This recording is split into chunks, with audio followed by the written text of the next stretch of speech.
Let me just say that when I got into this business in the first place in the 1980s, what I saw, and with apologies to Republican friends, and part of all of us loves Ronald Reagan and everything else, but the Reagan buildup troubled the heck out of me, because what I saw was a president who was extremely good at wrapping himself in imagery of national patriotism and national security and supporting generals who wanted larger budgets, and to some extent justifiably.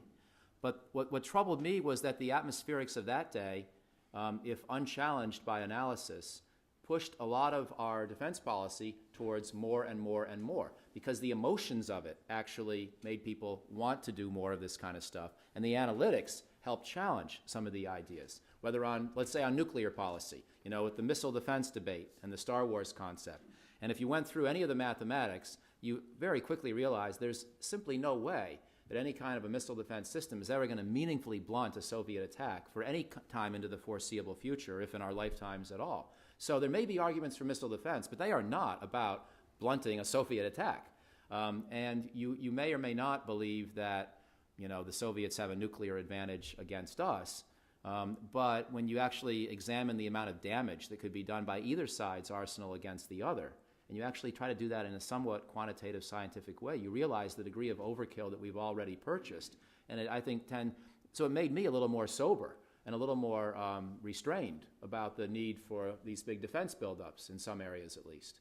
And so I came into this motivated by the idea that if you don't use analytics, that you actually allow that kind of phenomenon to run amok, and people get intimidated by the imagery of a popular president writing a national security slogan to effective political leadership. They get intimidated by generals with 4 stars just saying, well, my military experience tells me this, and so don't challenge me. And what I find, generals are actually very good at these kinds of give and takes.